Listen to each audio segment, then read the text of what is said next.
Olá, tudo bem? Estamos na segunda lição e eu quero lhe falar de 5 coisas que são muito importantes neste nosso segundo tópico. Se nosso primeiro assunto foi a respeito da salvação, esse segundo assunto vai lhe falar a respeito do Salvador. Pois bem, a vinda do Salvador, ela foi prometida desde o primeiro erro que a humanidade cometeu. Quando Adão e Eva desobedeceram a Deus, ali no livro de Gênesis, Deus então promete a partir dali um Salvador. A passagem que nos diz, quando Jesus fala que a semente da mulher nasceria para esmagar então a serpente, a semente desta serpente, o que a palavra está dizendo é que nasceria um Salvador que iria julgar, fazer justiça contra aquela que causou a desgraça no jardim do Éden, que foi a serpente, a personificação do diabo. Isso a gente entende pela palavra de Deus então, que a vinda desse Salvador foi prometida desde a primeira manifestação de pecado. A carta do apóstolo João, primeira carta dele, no capítulo 3, no versículo 8, ele vai dizer assim: quem pratica o pecado é do diabo. Por quê? Porque o diabo vive pecando desde o princípio. Para isto, o Filho de Deus se manifestou para desfazer as obras do diabo. O diabo nunca fez nada, nunca criou uma planta, nem um fruto, nunca construiu nada. As únicas obras do diabo foram as obras de rebelião, de perversão e as obras que o pecado pode causar na humanidade. O Senhor Jesus Cristo se manifestou, o Salvador, que é o Senhor Jesus, se manifestou para desfazer essas obras. E esse Salvador foi prometido durante milhares de anos. Nações aguardavam, ansiavam por essa vinda desse Salvador, mas principalmente os judeus, aqueles que tiveram mais missão divina de propagar essa mensagem através dos seus profetas. Foram eles que se cansaram em dizer e afirmar que o Salvador viria ao mundo para libertar o mundo dos seus pecados. Talvez a principal profecia esteja no profeta conhecido como profeta messiânico. A profecia de Isaías 53 é a profecia que retrata Cristo descrito na cruz do Calvário. Ele diz: quem que deu crédito a essa pregação? Porque, olha, nós olhávamos para ele, não tinha beleza nenhuma que nos agradasse. A partir do versículo 4 ele vai dizer: verdadeiramente ele tomou sobre si nossas enfermidades, as nossas dores ele levou sobre si, e nós o reputamos por aflito, ferido de Deus e oprimido. E de fato ele foi, só que foi tudo isso pelas nossas transgressões e moído pelas nossas iniquidades, e o castigo que nos traz paz, reconciliação com Deus, estava sobre o nosso Salvador. E é pelas pisaduras que o nosso Salvador sofreu que nós, seres humanos, fomos sarados. No verso 6 diz que todos nós andamos desgarrados como ovelhas que não têm pastor. Só que ele foi oprimido, mas não abriu a boca. Como um cordeiro, quer dizer, ele se fez como um de nós. Como um cordeiro, foi levado ao matadouro.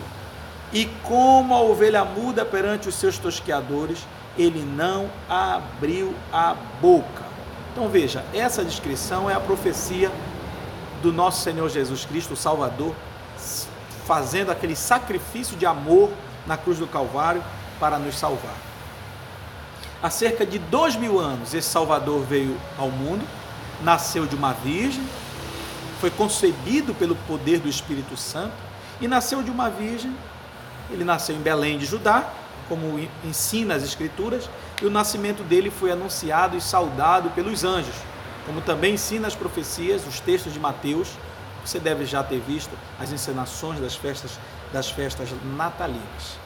Mas olha só o que diz Mateus, o Evangelho de Mateus, no capítulo 1 e no versículo 21. Evangelho de Mateus, capítulo 1, no versículo 21, vai nos dizer assim: e ela, falando de Maria, dará à luz um filho, e lhe porás o nome Jesus, porque ele salvará o povo dos seus pecados. Ele é o Salvador. Ele que salva a mim e a você dos pecados. Não existe outro que possa nos dar tamanha salvação. Então Jesus, ele não era simplesmente um mensageiro de Deus, não era simplesmente um profeta de Deus, não é simplesmente um mártir. Jesus Cristo, segundo diversos textos bíblicos, ele é o próprio Deus encarnado, a encarnação de Deus, a encarnação do amor de Deus. No Evangelho de João, no capítulo 10, no versículo 30, Jesus vai dizer a célebre frase: eu e o Pai somos um. E segundo a compreensão cristã, Jesus Cristo está se afirmando ser Deus. Na verdade, segundo a compreensão dos fariseus, porque quiseram apedrejar o Senhor Jesus, quando certa vez ele disse: antes de Abraão nascer, eu sou, trazendo para si as mesmas palavras que o próprio Yahvé disse a Moisés, quando Moisés perguntou: eu vou dizer que Deus que me enviou para libertar essa nação do Egito. Aí o Deus falou para ele, em Êxodo capítulo 3, avise a eles que o eu sou que está enviando. Então os fariseus acharam que quando Jesus disse eu sou, estava se achando Deus, quiseram apedrejá-los, porque também eles entenderam o recado. O Evangelho de João, no capítulo 1, no versículo 14, primeiro no versículo 1, o texto vai dizer que no princípio era a palavra estava com Deus e a palavra era Deus. Todas as coisas foram feitas pela palavra. Ora, mas o que é ou quem é essa palavra? E no versículo 14 vai nos dizer que essa palavra se fez um ser humano e habitou no nosso meio. O Evangelho de João nos mostra claramente que nós vimos a glória dele como a glória do unigênito do Pai.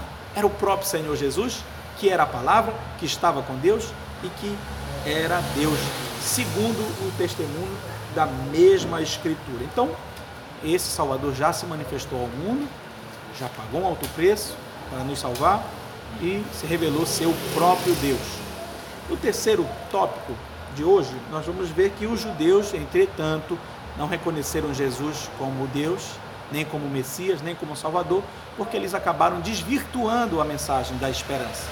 Jesus Cristo estava sendo prometido como um rei e um salvador, e eles aguardavam ser um rei de um reinado físico, um rei com poderes físicos.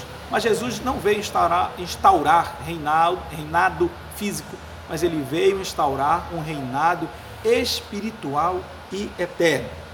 Quando diz em João 1,11, eu vou ler para você, Evangelho de João 1,11,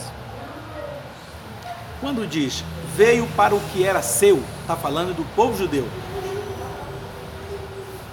e os seus não o receberam, está falando dos judeus, veio para eles, mas eles acabaram por não receber. Agora, a principal declaração vem do apóstolo Pedro.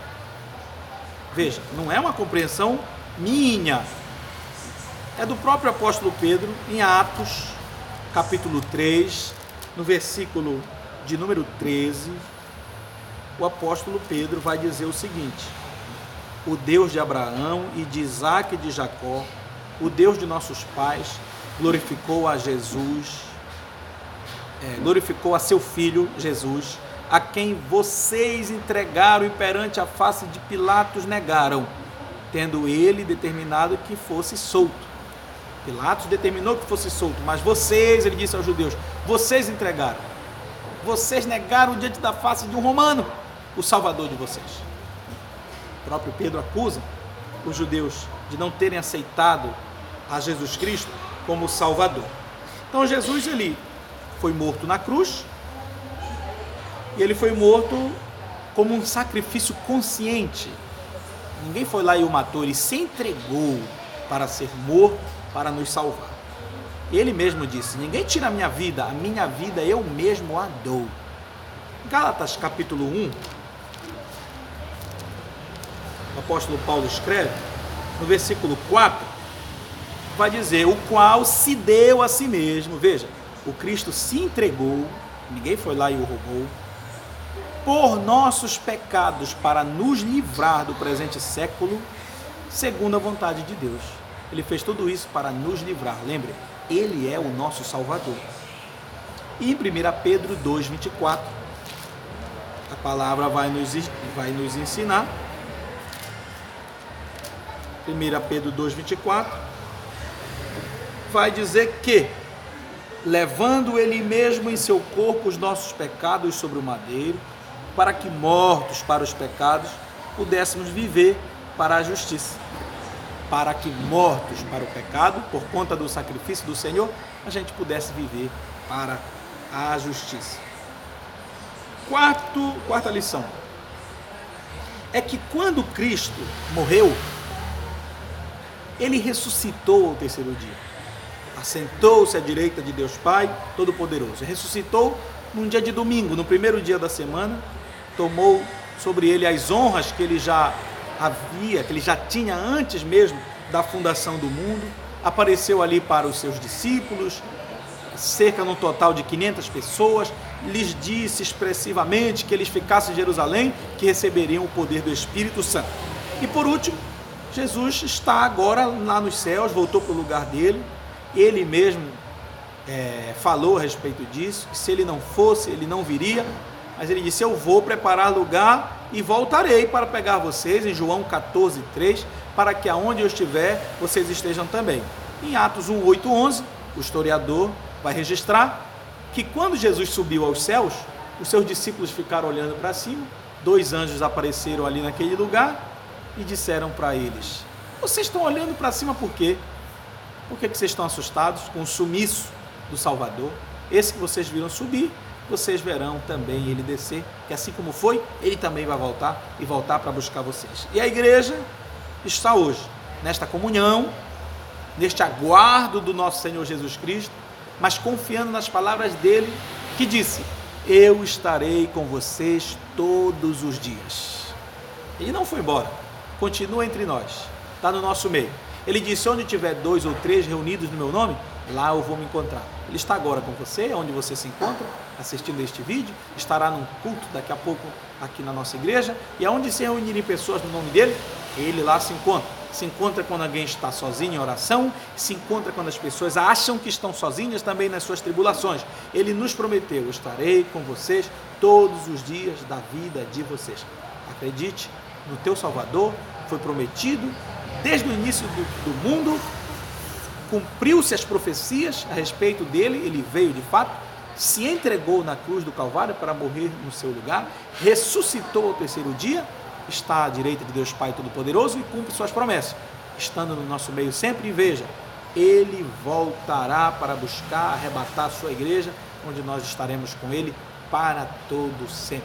O Senhor vos abençoe.